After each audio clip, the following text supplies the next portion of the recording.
I'm WastelandFirebird. We're at the McFeeter's Motor Museum.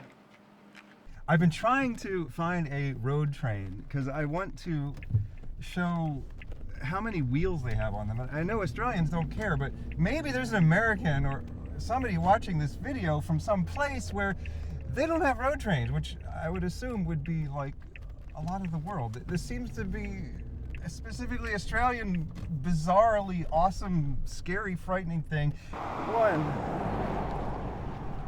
2, 3, 4, 5, 6, 7, 8, 9, 10, 11, 12, 13, 14, 15, 16, 17, 18, 19, 20, 21, 22, 23, 24, 25, 26, 27, 28, 29, times 2, which is 58 wheels. In the US, we have things called 18-wheelers. We think, oh, that's a big truck over there. There's an 18-wheeler coming. This is a 58-wheeler. 58 wheels! Okay, that was a little interlude.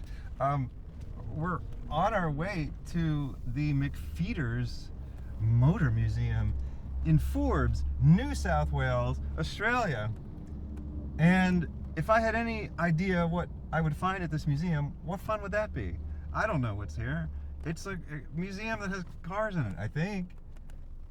It's the commenters like you at home, who tell me where to go next. And I appreciate that. I really would not have known about 80% of these places that we go if it weren't for people saying, oh, you should check out this place. We're going to New Zealand next week for Rangiora something and some other kind of show. Cromwell, not Cube Mew, but Cromwell and Rangiora. If Fletch is going to Cube Mew, I mean, that's for the boring, stuffy old guys. We're going to the cool young people show. Good fences make for good museums. Don't want people breaking into your museum and actually driving one of your darn cars. These cars are meant to sit still and never be driven and be forgotten about. They're one of these rover things that used to be police cars, we learned at the All British Day car show.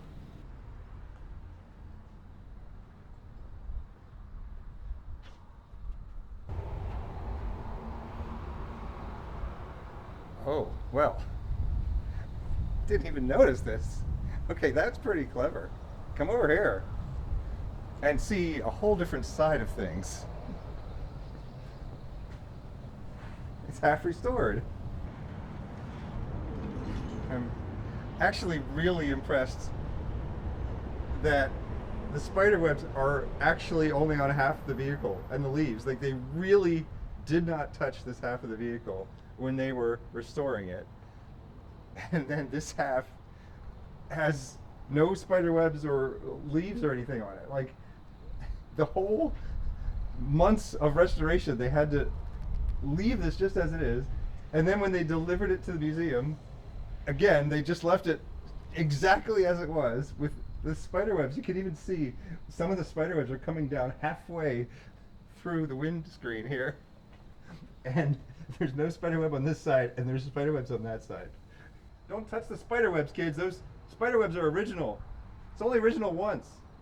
If there were like any rodents living in there, they's like, you guys can stay, but you have to stay on that side. Welcome to the McFeeters Motor Museum. This is a private collection. It was somebody's garage of cars that they liked, and then it became a museum. And they have some eclectic tastes.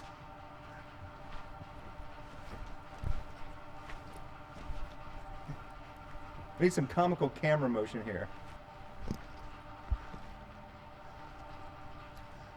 They have some eclectic tastes.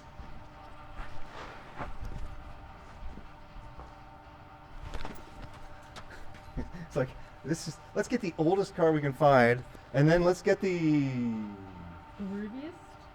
Somethingest cars we can find. GTF Ford Falcon, one of 500. Jaguar E-Type. Shooting brake. I love hatchbacks. And when you have a sporty two-door hatchback, especially a British one, they call it a shooting brake, and there's some weird reason for that, I can't remember. But when I drove Honda Civic hatchbacks around, to me, I was driving a Japanese miniature shooting brake. Oh yes, here we go. Maloo.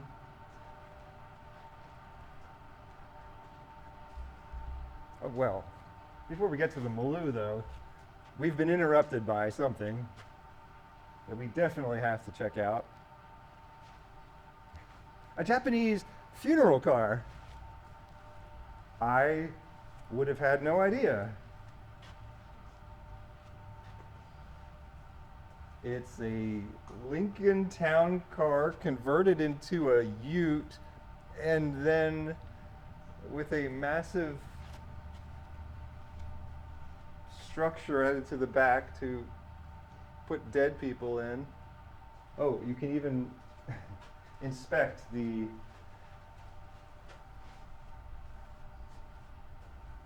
vessel through which the dead would be transmitted up to heaven. This kind of looks like the Ark from Raiders of the Lost Ark. Oh my goodness, even the ceiling is carpeted. What? It's... Yeah, it's got carpet. Hang on. What are you doing?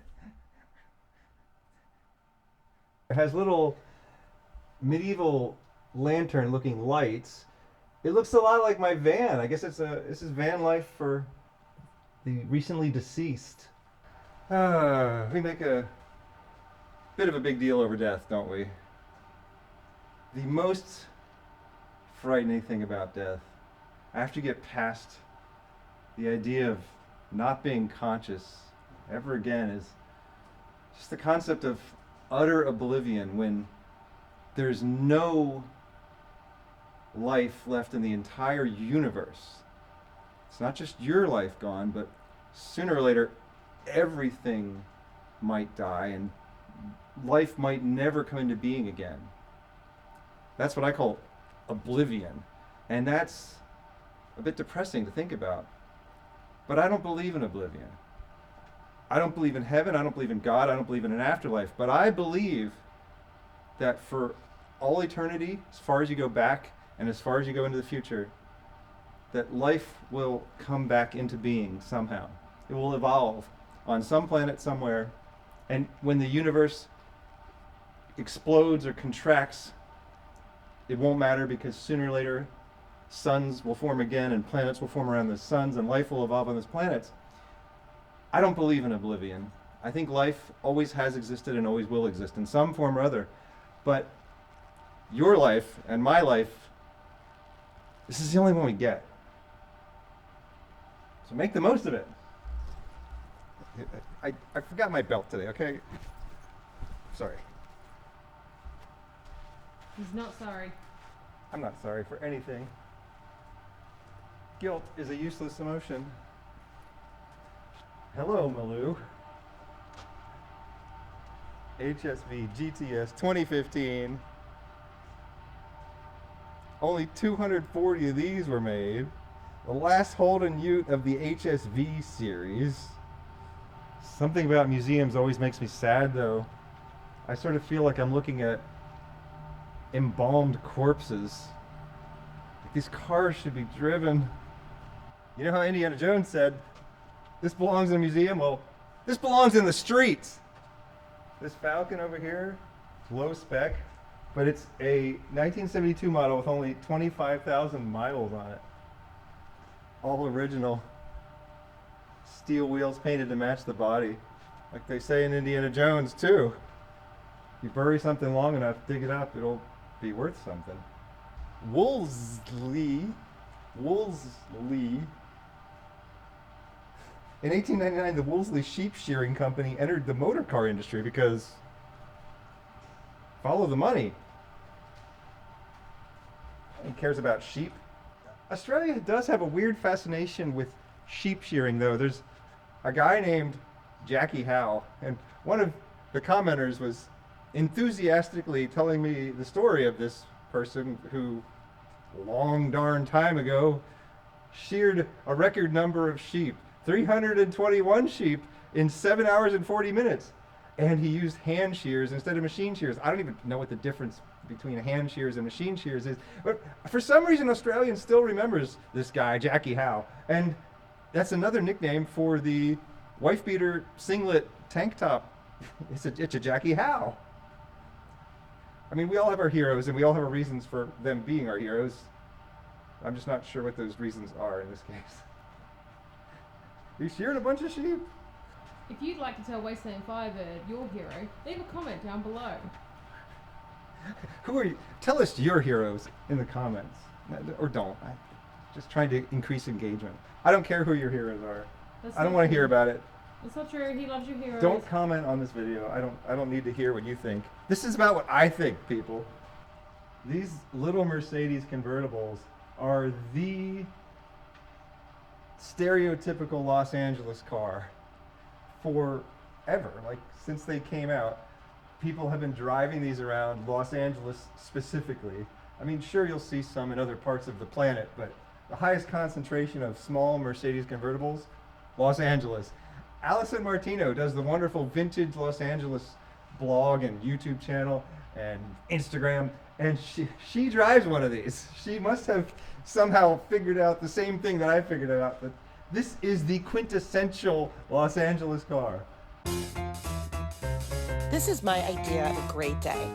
Driving the vintage LA mobile through the old neighborhoods of Beverly Hills. This car comes from a time when there was a fad, I'd like to call it, where they started painting realistic flames on cars, and I hope it's a fad because it's not that in the past we didn't know how to paint realistic flames. I mean, we've had realistic painting for centuries. We have ways of replicating the way flames look. It's just that stylized flames look better than realistic flames, and that's why people put stylized flames on the sides of their cars. I mean, imagine a Pontiac Firebird with a realistic airbrushed bird on the hood. Okay, I'm sure somebody's done it, but it doesn't look good.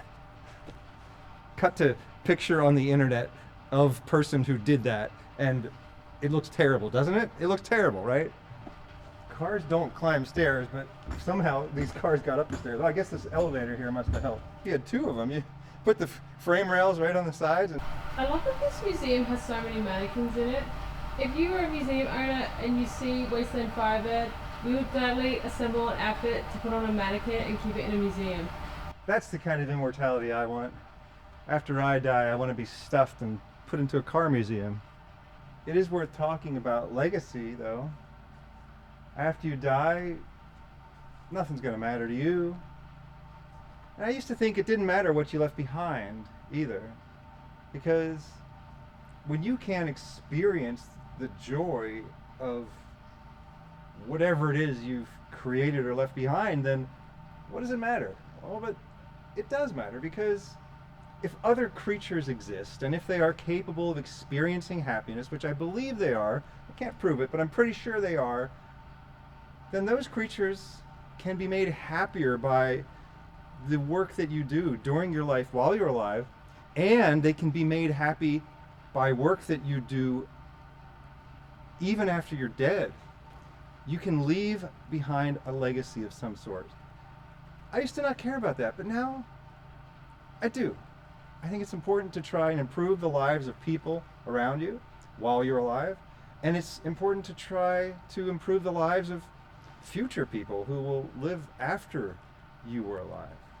That's your legacy. What the heck is this thing? It's not a horseless carriage. It has a fraction of a horse.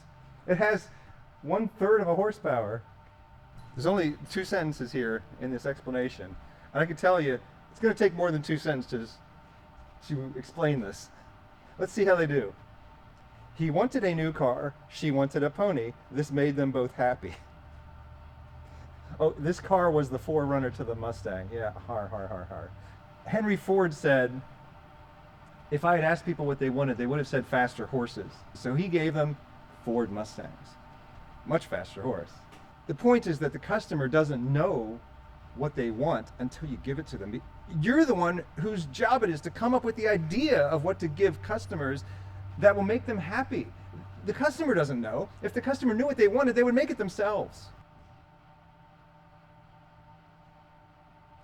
One of the most important cars in the museum is the one sitting out here in the gift shop. 1990 Honda CRX modified. You don't say. I don't know, I'm pretty sure that the one I had back in the day had scissor doors. Doesn't look that modified to me. I think this is what is called sex spec. Thank you, commenters, for explaining that to me. So we have stylized flames, and inside the stylized flames we have slightly more realistic but also somewhat stylized flames. You said this car was impounded? Yeah. Somehow that doesn't surprise me. Perhaps it was merely a crime of taste. If it is not the case that the universe will end in oblivion, that means life springs eternal. And when life springs, first thing it wants to do is move around. Because it has to go looking for food on its own at some point. It needs autonomy and mobility. That's what cars are. That's why kids like to ride around in toy cars, preparing for a life of autonomy and mobility. This jacket, this very jacket that I'm wearing right now, has been customized by me, is for sale on eBay. It's up for auction. There is no reserve. So that means if you bid $1 and you win, you get to take it home for $1. I need money to then reinvest in the process of buying more jackets and making more jackets on eBay right now. All proceeds will go to my bank account. This has been the McFeeter's Motor Museum. If you are watching this show 100 years in the future, or 200 years, or 500 years in the future, tell me in the comments, what is the future like? And what kind of legacy did I leave behind? I'm dying to know. I'm WastelandFirebird. Thank you for inviting me into your home or onto your portable device. Have a good night. Clearly, if there's anything Australia hates, it's sheep. Thanks to Matt Skelly for the camera work.